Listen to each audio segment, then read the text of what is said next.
Sir మరొక విషయం, AP రాజకీయాల్లో అనూహ్య పరిణామాలు. కృష్ణా జిల్లా జడ్పీ చైర్మన్ హారిక కారుపై దాడి జరిగింది. దీని మీద పేర్ని నాని గారి ఆడియో ఒకటి లీక్ అవుతున్నా సార్.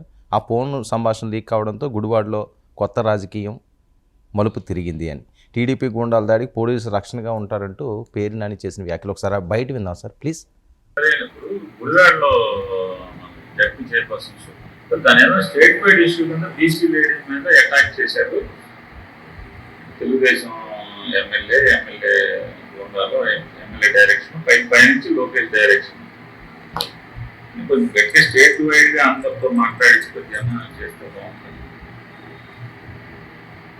ఎందుకంటే local ZPTC Gudivada local ZPTC జిల్లా పరిషత్ chairperson BC lady Gowda caste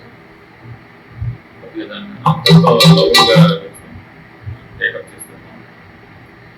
ఇది లేటర్ చెప్తే కానీ మన వాళ్ళు గట్టిగా రాలేదు. సరే ఇప్పుడు గుడివాడలో ZP chairpersons state wide issue కింద బీసీ లేడీస్ మీద అటాక్ చేశారు. Right sir. ఇది సార్ మరొక అంశం, మొన్న ఈయన కన్ను కొడితే పని అయిపోవాలట, ఎందుకురా రప్ప అంటారని మరొక స్టేట్మెంట్, దాని మీద కేసు కూడా నమోదైంది. అంటే ఎవరైనా ప్రజల్ని రెచ్చగొట్టి లా అండ్ ఆర్డర్కు విఘాతం కల్పించిన, పబ్లిక్ ఆర్డర్కు విఘాతం కల్పిస్తే చట్టరీత్యా నేరమే. కానీ ఇందులో మన తూకం వేసి ఏ పార్టీ వాళ్ళు రెచ్చగొడుతున్నారు, ఏ పార్టీ వాళ్ళు ముందున్నారు అని లెక్క వేయడం చాలా చాలా కష్టం. ఎందుకంటే అన్లెస్ నువ్వు ఈ పార్టీకో ఆ పార్టీకో అనుబంధంగా ఉంటే తప్ప ఇంకో పలానా వాళ్ళే చేస్తున్నారు, పలానా వాళ్ళు చేయడం లేదు అని లెక్కలు వేయగలమా? ఇప్పుడు మీకు అనేక ఉదాహరణలు ఉన్నాయి. మీకు ప్రతి చోట ఇదే పంచాయతీ కదా. ఒక జగన్ వెళితే పంచాయతీ, మిథున్ రెడ్డి పంచాయతీ, ఇప్పుడు గుడివాడ పంచాయతీ, పుంగనూరు పంచాయతీ, పొదిలి పంచాయతీ, బంగారుపాలెం పంచాయతీ. సో జగన్ వెళ్ళినా పంచాయతీ, లేదా వెళ్ళకపోయినా పంచాయతీ. సో రోజు గొడవలు తప్ప ఇంకోటి ఏం లేదు. ఇందులో ఎవరు ప్రొవోక్ చేస్తున్నారు, ఎవరు ముందు చేస్తున్నారు, ఎవరు తర్వాత చేస్తున్నారు, ఎప్పుడు చేసినా తప్పే. ఇప్పుడు మీరు కృష్ణా జిల్లా చైర్పర్సన్పై దాడి జరిగింది కనుక మీరు కూడా అల్లర్లు సృష్టించండి అని వైసీపీ నేతలు ప్రోత్సహించిన తప్పే, దాడి కూడా తప్పే.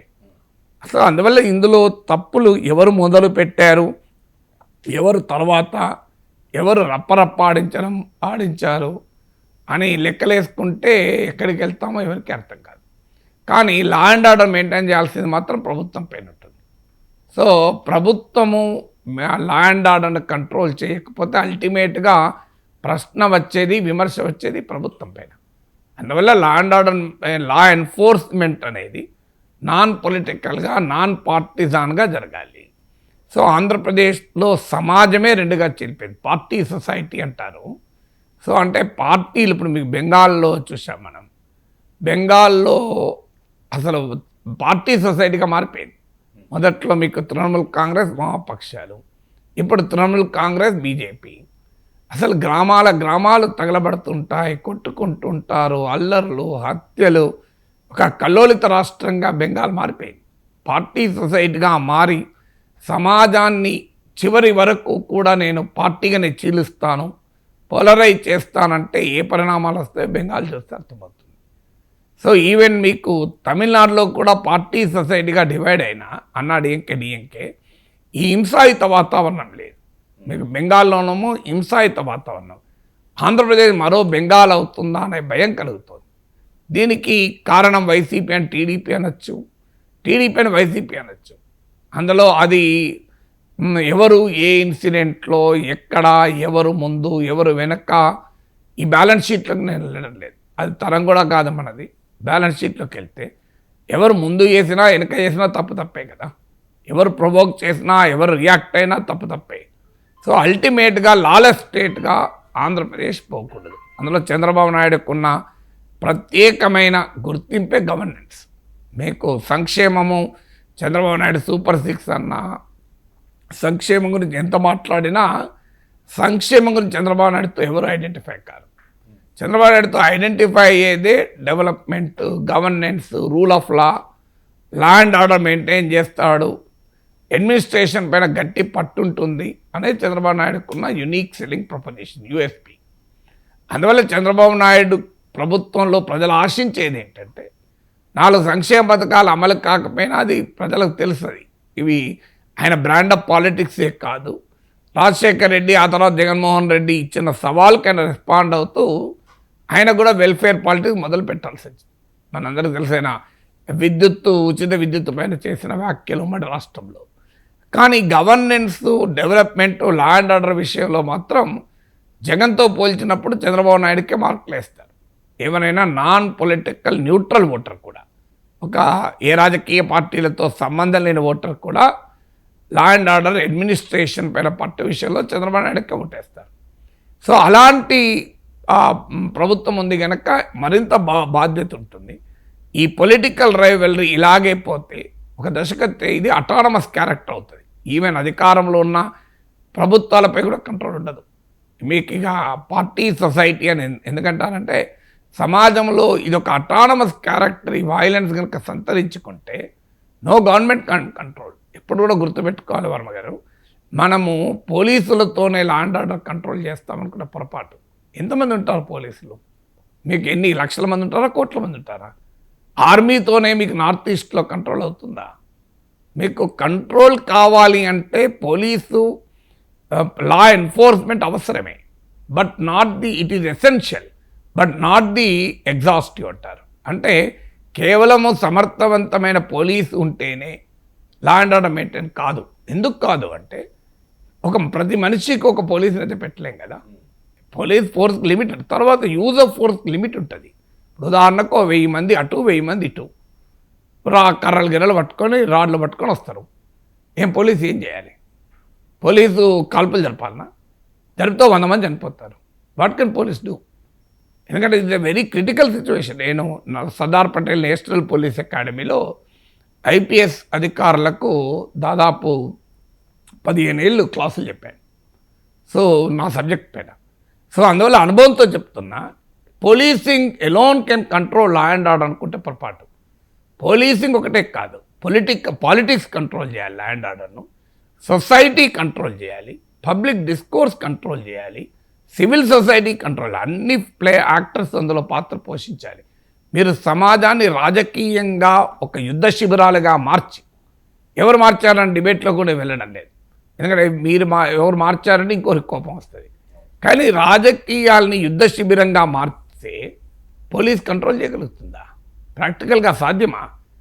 సో అందువల్ల మనకు ఎప్పుడైనా గుర్తుంచుకోవాల్సింది, ఒక తత్వవేత్త అంటాడు, మోహరించిన సైన్యాలనైనా ఎదిరించగలం, కానీ ముహూర్తం ఆసన్నమైన ఆలోచనలను ఎవరు ఆపలేరంటారు.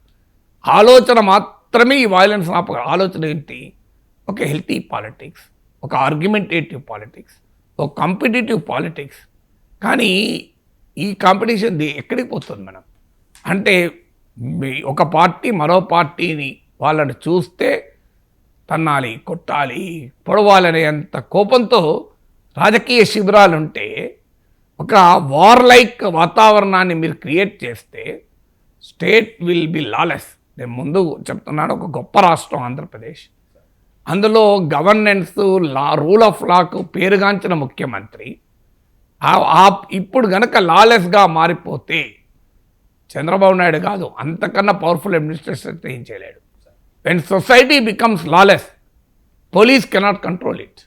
అందువల్ల సోషల్ ట్రెండ్స్, అందుకే మీకు క్రైమ్లో కూడా సోషాలజీ ఆఫ్ క్రైమ్ తెలుసుకోమంటారు. సో మీకు నేరాలకు కారణమైన సామాజిక స్థితిని మార్చకుండా పోలీసులు కూడా నేరాలు కంట్రోల్ చేయలేరు. ఇది గుర్తించాకనే పోలీసుల కమ్యూనిటీ పోలీసింగ్ మొదలైంది. మీరు గమనిస్తే తుపాకులు పట్టుకొని, లాఠీలు పట్టుకొని తిరుగుతలేరు పోలీసులు. మీకు పోలీసులు పిల్లలకు క్లాసులు చెప్తున్నారు, 10వ తరగతి చదివే పిల్లలకు శిక్షణా తరగతులు ఇస్తున్నారు. ఎందుకు? పోలీసింగ్ కూడా ఒక సోషాలజీ ఉంటుంది. క్రైమ్ సమాజము క్రియేట్ చేస్తుంటే ఏ పోలీస్ ఏం చేస్తారు? మీకు సింపుల్ ఎగ్జాంపుల్ చెప్తాను. ఇంట్లో మనకు ఇల్లు క్లీన్ చేస్తూ ఉంటాం, కానీ కంటిన్యూస్గా చెత్త పోసేవాడు ఉంటాడు. మీరు 10 మంది అర్బన్ కంపెనీలో పట్టుకొచ్చినా క్లీన్ కాదు. ఫస్ట్ ఆ చెత్త పోసడం ఆపాలి. ఆ చెత్త పోసడం ఆపితే పడ్డ చెత్తను క్లీన్ చేయొచ్చు. కానీ ఒక చెత్త పోస్తూనే ఉంటాడు, క్లీన్ చేస్తూ ఉంటాడు. ఆ చెత్త ఎప్పుడైనా క్లీన్ అవుతుందా?